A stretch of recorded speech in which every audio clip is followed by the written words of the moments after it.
Bonjour à tous et bienvenue sur Weblex TV. Aujourd'hui, on s'intéresse à la création d'une entreprise VTC. Quel statut choisir? On sait que l'activité des VTC est en pleine explosion. Uber, Le Cap, chauffeurprivé.com. Il existe aujourd'hui un certain nombre de plateformes qui permettent à presque tout le monde de devenir le chauffeur de presque tout le monde. Depuis septembre 2014, la croissance des créations d'entreprises serait due pour plus de la moitié à la création d'entreprises de VTC. Alors pour eux, quelle forme d'entreprise choisir pour se lancer? Auto-entrepreneur, SARL, SAS, tout ça, combien ça coûte et combien ça rapporte? Pour y répondre, Xavier Delabarrière, expert comptable chez ECL Direct. Bonjour Xavier, merci d'être avec nous. Je crois que chez vous, chez ECL Direct, eh bien, vous accompagnez une centaine de VTC. Alors est-ce que vous pouvez nous expliquer un peu le parcours type du VTC dans le cadre de sa création d'entreprise? Alors la plupart du temps, enfin la moitié des cas on va dire à peu près, les VTC commencent en auto-entrepreneur. Pourquoi? Parce que ils ne sont pas tous certains, il y a une incertitude sur la pérennité de leur activité et sur le volume de leur activité. Donc c'est une façon de démarrer doucement sans s'encombrer des formalités de création d'entreprise classiques. Alors l'avantage du statut d'auto-entrepreneur aussi, c'est que c'est très rapide et plutôt facile à monter. Alors oui, c'est exactement ça. La création d'entreprise d'une auto-entreprise ne coûte pratiquement rien, très facile à faire, très rapide aussi. Il n'y a pas de TVA à payer et on sait que le niveau des charges sociales est calculé sur le montant de ce qui est encaissé. Donc c'est très simple à gérer. Alors j'imagine qu'il y a quand même des inconvénients.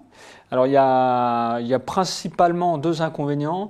Le premier, c'est que le statut d'auto-entrepreneur ne permet pas de récupérer la TVA sur les dépenses d'entretien, même dépenses d'investissement s'il y a l'achat d'un véhicule, c'est souvent le cas. Et le deuxième élément, c'est que le statut d'auto-entrepreneur ne permet pas de déduire fiscalement la commission, en général de 25%, qui est retenue par la plateforme de VTC. Donc, tout simplement parce que les cotisations des auto-entrepreneurs VTC sont calculées sur le montant des courses payées par les clients. Voilà, donc c'est un effet un peu... fiscalement, ça crée un frottement fiscal. D'après vous, Xavier, c'est la principale raison qui explique que plus de la moitié d'entre eux choisissent de créer une vraie entreprise?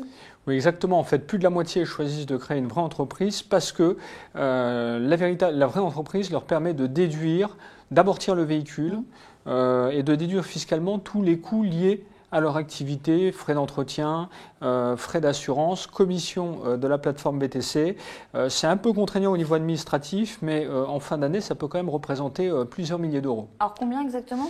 Alors on a calculé que pour un VTC qui encaisse à peu près 25 000 euros par an, ça peut représenter à peu près 3 000 euros d'économie fiscale par an. Et il y a quand même le coût du comptable à rajouter, évidemment. Oui, alors économie fiscale et économie dans les règles de fonctionnement. Et lorsque je vous parle des 3 000 euros, c'est en intégrant le coût du comptable. Pour le coût du comptable VTC, il faut compter à peu près 1 000 euros par an. Et donc, s'il crée directement une entreprise, quel est le statut le mieux adapté selon vous?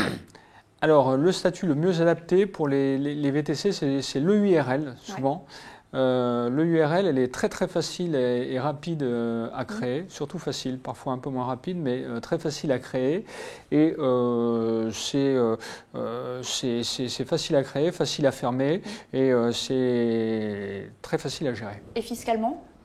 Et fiscalement, le IRL, ça présente l'avantage de pouvoir choisir le régime fiscal auquel le bénéfice sera soumis, c'est-à-dire soit l'impôt sur les sociétés, soit l'impôt sur le revenu. Donc ça offre pas mal de souplesse. Et en plus de ça, ça permet de protéger le patrimoine personnel du VTC. D'accord. Et est-ce qu'on peut commencer en tant qu'auto-entrepreneur et ensuite créer son EIRL?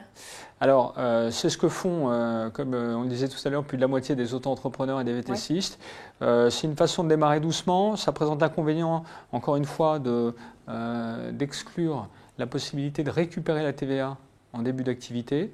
C'est la raison pour laquelle nous, chez ECL Direct, pour nos clients, lorsque c'est possible, lorsqu'ils viennent nous voir à la création d'entreprise, on leur conseille de démarrer directement en EIRL. Merci Xavier Delabarrière d'être venu répondre à nos questions. On se retrouve évidemment très vite sur Weblex TV.